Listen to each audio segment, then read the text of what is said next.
ஒரு கதை சொல்லட்டுமா சார்? வேற ஒண்ணுமே இல்லைங்க. இப்ப நடக்கக்கூடிய பல பிரச்சனைகள், ஏகப்பட்ட பொருளாதார சுணுக்கம், இதுல அமெரிக்கா காண்பிக்கக்கூடிய அதீத ஒரு போர், இது எல்லாமே எதை குறிக்குது தெரியுமா? அடுத்த ரிசர்ஷனை குறிச்சிட்டு இருக்கு. அடுத்த ரிசர்ஷன் பொருளாதார சுணுக்கம் அப்படிங்கிறது ஒன்று வந்துருச்சுன்னா என்ன நடக்கும் அப்படிங்கிறத வரலாற்றின் அடிப்படையில் நம்ம யாருமே பார்த்தது கிடையாது. இந்த வீடியோ உங்களுக்கு டிஃப்ரெண்டான ஒரு டைமென்ஷன்ல வரலாறு பிளஸ் பொருளாதாரம், இப்ப நடக்கக்கூடிய கரண்ட் ஈவெண்ட், இது எல்லாத்தையுமே இணைக்கக்கூடிய ஒரு பாலமா இருக்க போகுது. அன்பு தமிழஞ்சங்களுக்கு தமிழ் பொக்கிஷத்தின் வணக்கங்கள்.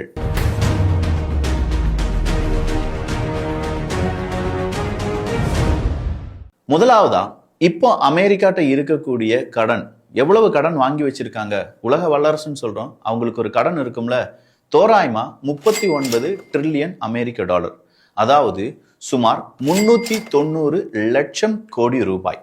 இந்த 390 லட்சம் கோடி ரூபாய் கடனாளியா இருக்கக்கூடிய அமெரிக்கா திடீர்னு என்ன நடந்தாலும் சரி, டாலரை பிரிண்ட் பண்ணுங்க, டாலரை பிரிண்ட் பண்ணுங்க அப்படின்னு சொல்லி பிரிண்ட் பண்ணிக்கிட்டே இருக்காங்க.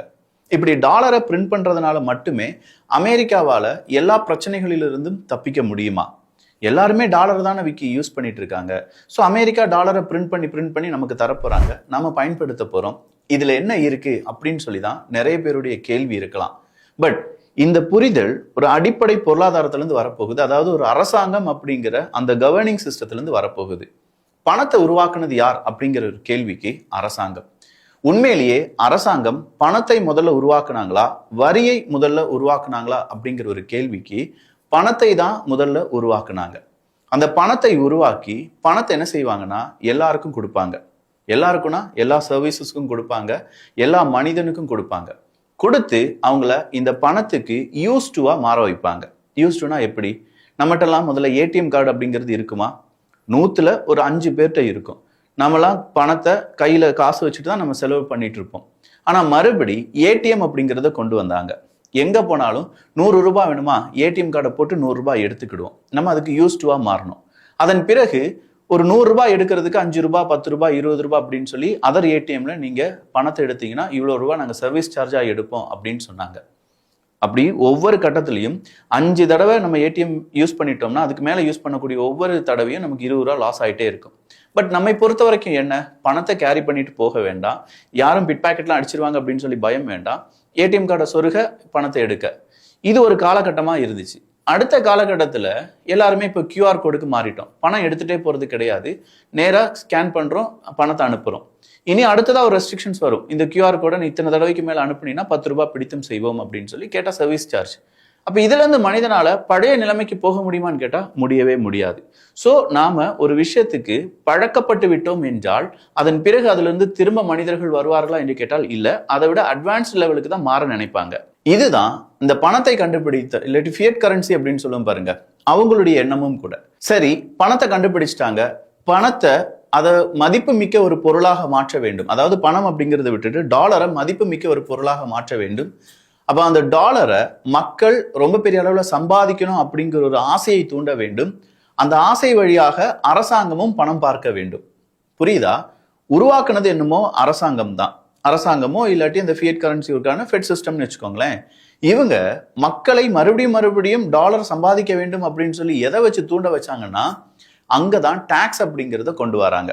அந்த டாக்ஸ் என்னன்னா, நீ நல்லபடியா வாழ்வதற்கு அரசாங்கத்துக்கு இத்தனை ரூபாய் கொடுக்கணும், நீ உனக்கு ஹாஸ்பிட்டல் செலவுக்கு அரசாங்கம் ஏற்றுக்கொள்ள வேண்டும் என்றால் நீ இத்தனை ரூபாய் கொடுக்கணும், நீ சாலைகள் உனக்கு மேம்படுத்த வேண்டும் என்றால் இத்தனை ரூபாய் நீ டாக்ஸா கொடுக்கணும் அப்படின்னு சொல்லி நம்மகிட்ட இருந்து வாங்கக்கூடிய டாக்ஸ் தான் ஒரு அரசாங்கத்தினுடைய இன்கம். ஸோ அரசாங்கத்துக்கு இன்கம் எந்தெந்த வகையில வருது அப்படின்னு சொல்லி நம்ம பார்க்கலாம். அரசாங்கத்தை பொறுத்த வரைக்கும் இன்கம் டாக்ஸ் வழியாகவும், கார்பரேட் டாக்ஸ் வழியாகவும், கேபிட்டல் கெயின் டாக்ஸஸ் வழியாகவும், பேரோல் டாக்ஸ் வழியாகவும் தான் அமெரிக்க அரசாங்கத்துக்கு போதுமான அளவுக்கு பணம் அப்படிங்கிறது கிடைச்சிட்டு இருக்கு. அப்ப இந்த டாக்ஸஸ் மணி அப்படிங்கிறத கம்மி பண்ணாம நிறைய டாக்ஸ் அப்படிங்கிறது மக்களிடம் வாங்கினால் மட்டும்தான் அமெரிக்காவால திரும்ப மக்களுக்கான இன்ஃப்ராஸ்ட்ரக்சர் அப்படிங்கிறத செய்ய முடியும். ஸோ ஒரு நாட்டினுடைய பொருளாதாரம் வளர்கிறது அப்படின்னு நீங்க வச்சுக்கோங்களேன். பொருளாதாரம் வளர்ந்தால் என்ன நடக்கும்? மனிதர்களுடைய பணம் சம்பாதிக்கும் திறன் அப்படிங்கிறது அதிகமாகும். மனிதர்களுடைய பணம் சம்பாதிக்கும் திறன் அதிகமாச்சுன்னா மனிதர்கள் டாக்ஸ் அப்படிங்கிறத கூடுதலாக கொடுப்பாங்க. மனிதர்கள் அதிகமாக டாக்ஸ் கொடுக்குறாங்கன்னா அந்த அரசாங்கத்தால் மனிதனுக்கு தேவையான இன்ஃப்ராஸ்ட்ரக்சர், அவங்களுக்கு தேவையான நிறைய விஷயங்கள் செய்து கொடுக்க முடியும். அதனால தான் எந்த ஒரு நாடு வளர்ச்சி பாதையில இருக்கோ அந்த நாட்டுல ஏகப்பட்ட வளர்ச்சியான இன்ஃப்ராஸ்ட்ரக்சர்ஸ், அவங்களுடைய பஸ் சர்வீஸ், அவங்களுடைய எஜுகேஷன், அவங்களுடைய மருத்துவம், இது எல்லாமே பெஸ்டா இருக்கும். சோ நாடு வளர வேண்டும் என்றால் இங்கே ஒவ்வொரு மனிதனும் வளர வேண்டும், பொருளாதாரமும் வளர வேண்டும். இது உங்க மனசுல இருக்கட்டும். இப்போ அரசாங்கம் ஏதாவது செஞ்சுதான் நமக்கு இந்த பணத்தை எடுத்துட்டு இருக்காங்களா அப்படின்னு கேட்டா இல்ல. அரசாங்கத்தை பொறுத்த வரைக்கும் பணம் அச்சடிச்சு கொடுத்ததோட முடிஞ்சு போச்சு. அதன் பிறகு அவங்களுக்கு தேவையான இன்ஃப்ராஸ்ட்ரக்சரை நாங்க டெவலப் பண்ணி தரோம், நீங்க உங்களுக்கு தேவையான இன்ஃப்ராஸ்ட்ரக்சர் வேணா எங்களுக்கு டாக்ஸ் கட்டுங்க அப்படின்னு சொல்லி உட்கார்ந்த இடத்துல இருந்தே டாக்ஸை கலெக்ட் பண்ணி அரசாங்கம் அவங்களுடைய வேலையை செய்ய ஆரம்பிக்குது. பட் ரிசெஷன் அப்படிங்கிறது, பொருளாதார சுணுக்கம் அப்படிங்கிறது ஒன்று ஹிட் ஆச்சுன்னு வச்சுக்கோங்களேன், என்ன நடக்கும்னு சொல்லி யோசிச்சு பார்த்துருக்கீங்களா? அரசாங்கத்துக்கான அந்த இன்கம் அப்படிங்கிறது குறையும். உதாரணத்துக்கு ரிசெஷன் வந்துருச்சுன்னா ஜாப் லாஸ் அப்படிங்கிறது வரும். பொருளாதார சுணுக்கம் அப்படிங்கிறது வந்துருச்சுன்னா ஜாப் லாஸ் அப்படிங்கிறது உருவாகும். ஜாப் லாஸ் உருவாச்சுன்னா மனிதர்களால அரசாங்கத்துக்கு தேவையான டாக்ஸை கொடுக்க முடியுமா? நான் சம்பாதிக்கவே இல்லை, நான் ஏன் டாக்ஸ் கட்டணும் அப்படின்னு சொல்லி அந்த இடத்துல அரசாங்கத்துக்கு கிடைக்க வேண்டிய அந்த டாக்ஸ் மணி கம்மியாயிரும். பிசினஸ் ஏர்னிங் அப்படிங்கிறது கம்மியாகும். அதனால கார்பரேட் டாக்ஸ் அப்படிங்கிறதும் கம்மியாயிரும். கேபிட்டல் கெயின் அப்படிங்கிறது ஸ்டாக் மார்க்கெட் வழியாக கிடைக்கிறது. ஆனால் ஸ்டாக் மார்க்கெட்டே அங்கே கிராஷ் ஆயிரும் ரிசெஷன் காரணமாக. ஸோ கேபிட்டல் அந்த டாக்ஸ் அப்படிங்கிறதும் கிடைக்காது. அடுத்ததாக இருக்கக்கூடிய வேறு விதமான டாக்ஸஸ். ஸோ எந்த வகையிலுமே அரசாங்கத்துக்கு பணமே கிடைக்காத அளவுக்கு இந்த ரிசெஷன் வந்துச்சுன்னா அரசாங்கம் அதல பாதாளத்திற்கு செல்றதுக்கான வாய்ப்புகள் இருக்கு. இதை உதாரணம் படி நம்ம பார்க்க போனா 2000வது வருடம் வந்த .com கிராஷ் மற்றும் 9/11, இந்த 2000 வந்த .com கிராஷ் இல்லாட்டி இந்த 9/11 அப்படின்னு சொல்லும்போது 2000வது வருடம் டாக்ஸ் மட்டும் அமெரிக்கா ஒரு 21 லட்சம் கோடி ரூபாய் கலெக்ட் பண்ணாங்க. அதாவது 2 ட்ரில்லியன் அமெரிக்க டாலர் கலெக்ட் பண்ணாங்க. ஆனா அதே நேரத்துல 2003ல அது 1.78 ட்ரில்லியனா மாறிச்சு, 17 லட்சம் கோடியாக மாறியது. ஸோ 21 லட்சம் கோடி ரூபாய் டாக்ஸ் வாங்கின இடத்துல 2 வருஷம் அந்த கிராஷ் காரணமாக, .com கிராஷ் காரணமாக கிட்டத்தட்ட 10% அவங்களுடைய டாக்ஸ் ரெவன்யூ அப்படிங்கிறது கம்மியாகுது. 2000வது வருடம் அமெரிக்காவினுடைய வருமானம் டாக்ஸ் வழியால அவங்களுக்கு கிடைக்குது பாத்தீங்களா, அந்த வருமானம். அந்த வருமானத்தை வச்சுதானே அந்த மக்களுக்கு அவங்க நிறைய நல்லது செய்யறாங்க அப்படின்னு சொன்னோம், செலவுகள் செய்யறாங்கன்னே. அந்த செலவுகள் செஞ்சதெல்லாம் போக அமெரிக்க அரசாங்கத்திடம் சுமார் 240 பில்லியன் அமெரிக்க டாலர் அப்படிங்கிறது இருந்துச்சு. ஆனா 2003ல 380 பில்லியன் டெபிசிட் அப்படிங்கிறது உருவாகுது. டெபிசிட்னா கடன் வாங்க வேண்டிய நிலைமை உருவானது 380 பில்லியன். இது இப்படியே போயிட்டு இருக்கும்போது அடுத்ததா உருவானதுதான் த கிரேட் ரிசெஷன் அப்படிங்கிறது. 2007ல கவர்மெண்ட், அமெரிக்க அரசாங்கத்தினுடைய வருமானம் 2.57 ட்ரில்லியனாக இருந்தது. அதாவது 25 லட்சம் கோடி ரூபாய். 2007ல 25 லட்சம் கோடியாக வருமானம் இருந்தது. 2009ல அது 21 லட்சம் கோடி ரூபாயாக கம்மியாகுது. அப்படின்னா அவங்களுடைய இன்கம்ல 18% அப்படிங்கிறது டிராப் ஆகுது. இந்த 18% டிராப் அப்படிங்கிறது அவங்க வருமானத்தை தாண்டி அவங்க அதிகமா செலவழிக்க வேண்டிய தொகையாக சுமார் 14 லட்சம் கோடி ரூபாயாக மாறியது. அதாவது 1.4 ட்ரில்லியன் அளவுக்கு அமெரிக்கா என்ன செய்யறாங்கன்னா 2009ல மட்டுமே கடன் வாங்குறாங்க. அதே நேரத்துல 2020ல பெரிய அளவுல கொரோனா, இந்த கொரோனா காரணமாக பாதிப்படைந்த எல்லாருக்குமே இவங்களால உதவி செய்யணும் அப்படின்னு சொல்லி இவங்க என்ன செய்யறாங்க, அரசாங்கம், பிசினஸ், அங்க இருக்கக்கூடிய விவசாயிகள், இவங்க எல்லாருக்குமே பணத்தை கொடுக்கறாங்க. இப்படி பணம் கொடுக்கறதுனால திரும்ப அந்த பிசினஸ் எல்லாமே சரியா நடந்துரும். சோ அரசாங்கத்துக்கு அவங்கவுங்க கட்ட வேண்டிய வரி அப்படிங்கிறத கட்டிடுவாங்க. ஆனா இந்த இடத்துல அரசாங்கத்துக்கான செலவு அப்படிங்கிறது அதிகரிச்சிருச்சு. ஏன்னா இந்த இருந்த பணத்தெல்லாம் அவங்க மக்களுக்காக கொடுத்துட்டாங்கல்ல. அப்போ இந்த இடத்துல அமெரிக்காவுக்கு எகைன் ரொம்ப பெரிய அளவுல சிக்கல் உருவானது மட்டும் இல்லாம அவங்களுடைய கடன் தொகை மட்டுமே 3 ட்ரில்லியனா மாறிச்சு. அதாவது அந்த வருஷத்துக்கான கடன் தொகை மட்டுமே 3 ட்ரில்லியனா மாறிச்சு. அவங்க எக்ஸ்ட்ராவா கடன் வாங்கணும். போன இந்த 2025 2026 வரை நீங்க பாத்தீங்கன்னா ஒட்டுமொத்தமா அமெரிக்காவினுடைய கடன் தொகை 39 ட்ரில்லியன் அமெரிக்க டாலர். அப்படின்னா இவங்களுடைய வருமானம் எவ்வளவா இருந்ததுன்னா 5 ட்ரில்லியன் அமெரிக்க டாலர். போன ஆண்டு அவங்க டோட்டலா டாக்ஸ் வருமானம் மட்டுமே 5 ட்ரில்லியன். ஆனா இவங்க செலவழிச்சது எவ்வளவு அப்படின்னு கேட்டா 7 ட்ரில்லியன். அப்போ ஒவ்வொரு வருஷத்துக்கும் 1 ட்ரில்லியன், அதாவது கிட்டத்தட்ட 10 லட்சம் கோடி ரூபாய், 15 லட்சம் கோடி ரூபாய் அப்படின்னு சொல்லி கடன் வாங்கிக்கிட்டே இருக்காங்க. நான் 5 லட்சம் கோடி ரூபாய் சம்பாதிச்சாங்கன்னு சொன்னேன்ல, 7 லட்சம் கோடி ரூபாய் செலவு பண்ணாங்க. அப்ப மீதம் இருக்கும் 2 லட்சம் கோடி ரூபாய் அப்படிங்கிறது 39 ட்ரில்லியனா இருந்துச்சுல, அதை 41 ட்ரில்லியனா மாத்திக்கோங்க. அதாவது 410 லட்சம் கோடி ரூபாயாக மாற்றிக்கொள்ளுங்கள். சோ 5 ட்ரில்லியன் அப்படின்னு சொல்லக்கூடிய 51 லட்சம் கோடி ரூபாய் அவங்க வருமானமா இருந்துச்சு பாத்தீங்களா. அதுல 10 லட்சம் கோடி ரூபாயாக அவங்க எதுக்கு மட்டுமே செலவழிச்சாங்கன்னா இந்த 390 லட்சம் கோடி ரூபாய், அதாவது 39 ட்ரில்லியன் அமெரிக்க டாலர் கடன் வாங்கி வச்சிருக்காங்க பாருங்க, அதுக்கு வட்டி கட்டுறதுக்கு மட்டுமே 1 ட்ரில்லியனை கொடுத்துட்றாங்க. அப்ப மீதம் இருக்கும் 4 ட்ரில்லியன் தான் அமெரிக்க மக்களுக்கானது. இது எல்லாமே போன வருஷம் வரை நடந்திருக்கக்கூடிய விஷயங்கள். ஆனா இப்போ என்ன நடக்குது அப்படின்னு பாத்தீங்கன்னா, பாண்ட் ட்ரெஷரி பாண்ட்ஸ் அப்படிங்கிறதெல்லாம் அமெரிக்காவால விற்க முடியாத ஒரு நிலைமைக்கு தள்ளப்பட்டு இருக்காங்க. ஏகப்பட்ட நாடுகள் அமெரிக்காவினுடைய பாண்டுகளை திரும்ப கொடுத்துட்டு இருக்காங்க. ஒரு பாண்டுனா என்ன, கடன் பத்திரம்னா என்ன, எனக்கு கொஞ்சம் கடன் வேணும், அமெரிக்காவை நம்பி இந்த பேப்பரை வச்சுக்கிட்டு ஒரு 10,000 ரூபாய் நீங்க எனக்கு காசா தாங்க அப்படின்னு சொல்லி அமெரிக்கா அவங்களுடைய கடன் பத்திரத்தை கொடுத்து 10,000 ரூபாய் வாங்கிக்கொள்ளும். இதுக்கு தேவை என்னன்னா, ரொம்ப அஸ்திவாரமா இதுக்கு தேவை கான்ஃபிடன்ஸ் அப்படிங்கிறது தான்.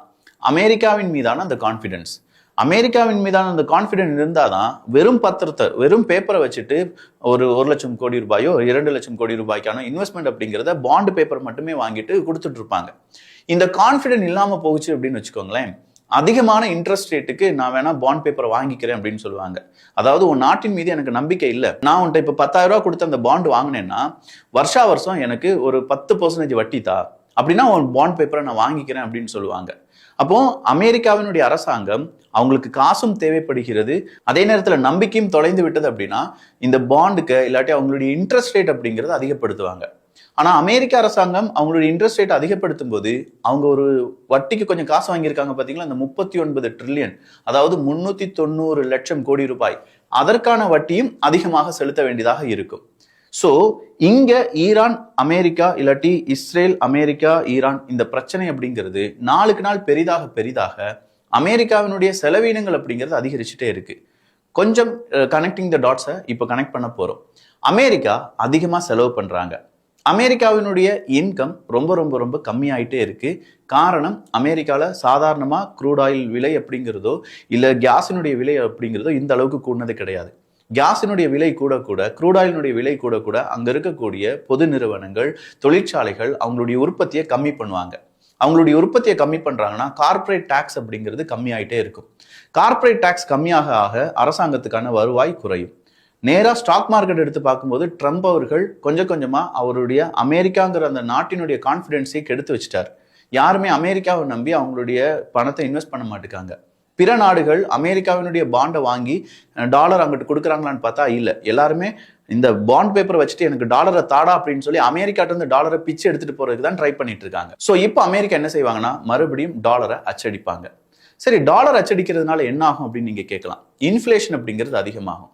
அதாவது என்கிட்ட 10 ரூபாய் இருந்துச்சு, ஆனா டாலரை பணத்தை நிறைய அச்சடிச்சதுனால ஒவ்வொரு மனிதனுக்கும் 100 ரூபாய் எக்ஸ்ட்ரா கொடுத்துக்கோ அப்படின்னு சொல்லி இந்திய அரசாங்கம் கொடுக்குதுன்னா என்கிட்ட 110 ரூபாயா வந்துடும்.